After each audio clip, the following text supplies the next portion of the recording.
This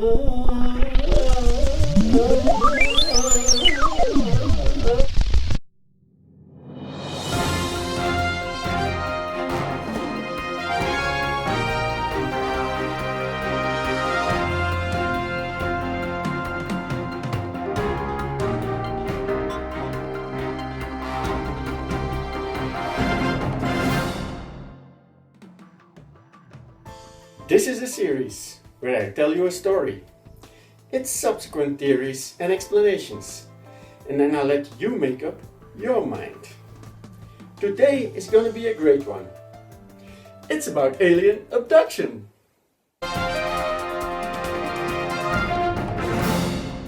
US science fiction writer Philip K. Dick, whose story Do Androids Dream of Electric Sheep was made into the film Blade Runner by Ridley Scott, once said, "Reality is that which, when you stop believing in it, doesn't go away."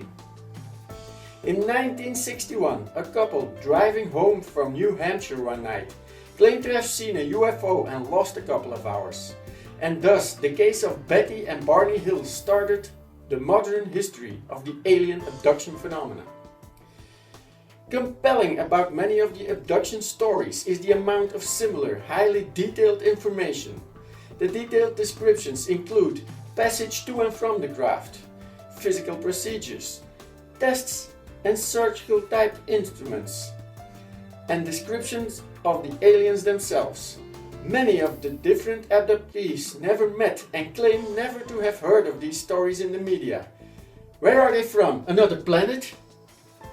From all walks of life, age groups and ethnic backgrounds, these abductees include students, homemakers, secretaries, writers, business people, musicians, psychologists, and so forth.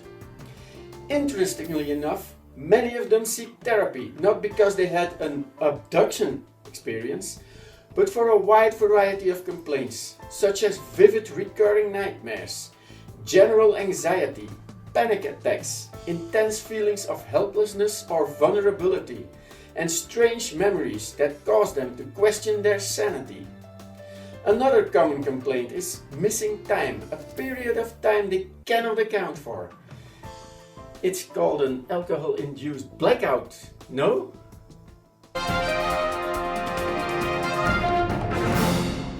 The easiest theory, Occam's razor, is believing it is all true. There are aliens amongst us, and they abduct us and examine us for genetic experimentation, making hybrids and thus infiltrating humanity, or for other medical purposes. Dr. David Jacobs is a man vehemently believing in the theory that aliens abduct humans for crossbreeding and DNA research in an attempt to ultimately take over the world. In this theory, they could be aliens, extra-dimensional beings, or even humans from the future, hyper sapiens looking for ancestral DNA. However, the usefulness of anal probing escapes me. Not pain, however. The former has given rise to the claim that the abductions are part of a secret government program who want to get control over the general population, or even abduct them to know what the aliens are up to. So that is where my tax money goes to, you criminals. Fabrication. Oh yes, they're just hoaxes and lies, because they want to spice up their boring lives and like to gain attention, publicity, and perhaps even financial gain. A possible explanation in some cases, maybe. But many abductees, if not most, seem to be reluctant, even afraid to come forward with their stories because they could be ridiculed. Yeah, I wonder why. They subsequently avoid the media and take remarkable measures to remain anonymous. And they also seek therapy in the hopes of uncovering a treatable mental illness.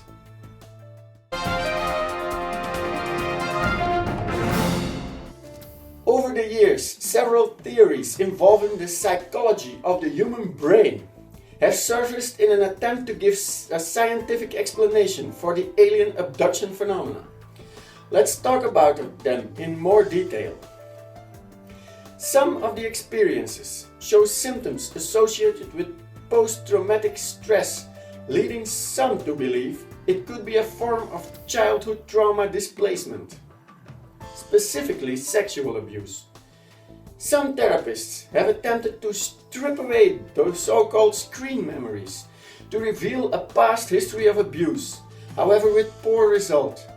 In many cases, abductees who were abused in the past feel the abduction experience to be unrelated to the abuse. A neuropsychological explanation gaining ground is sleep paralysis. When a person awakes during sleep states referred to as hypnagogic or hypnopompic, a person may feel paralyzed for a while. During this state, the subject might be experiencing vivid dreams that take on the shape of reality. Some cultures build elaborate myths around sleep paralysis, and some even believe that the succubus and incubus, medieval demons visiting at night, might be explained through this theory. Demons? And I thought they were here to serve me! Dr. Michael Persinger, neuroscientist at Laurentian University in Sudbury, Ontario, has long claimed that mystical experiences like out-of-body excursions, alien abductions, and UFO sightings are associated with excessive firing of the temporal lobe.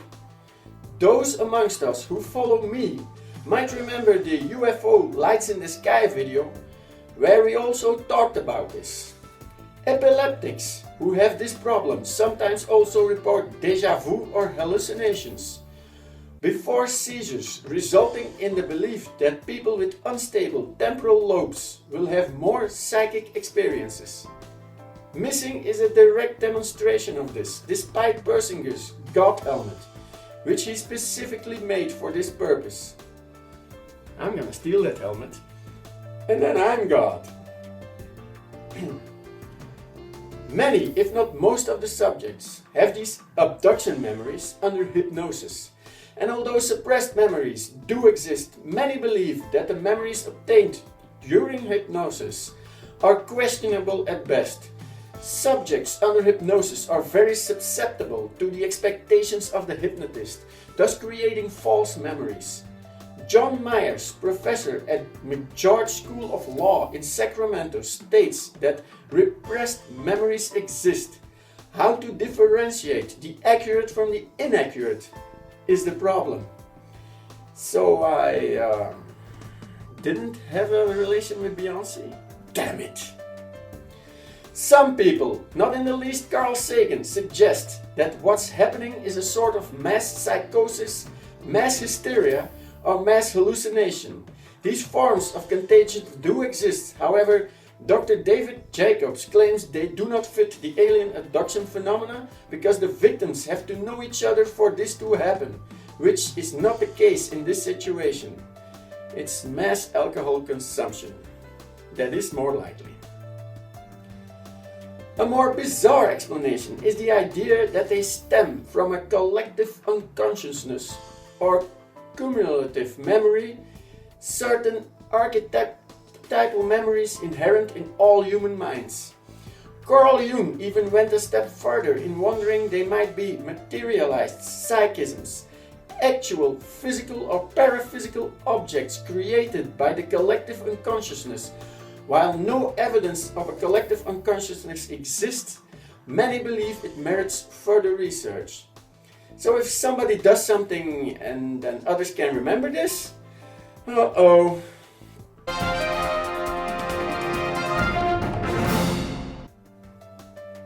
So a lot of theories and explanations.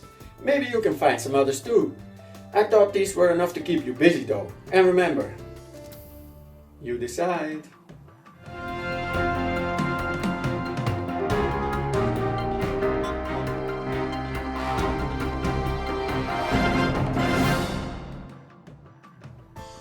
So, did you like the video? You can click the like button. You can leave comments in the box below. Hell, you can start a discussion group in there for all I care.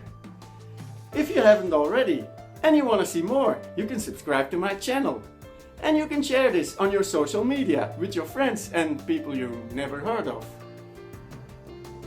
have a vlog channel. So if you want to get bored out of your mind for a while, why don't you check it out? And you can follow me on various social medias. All links in the description below.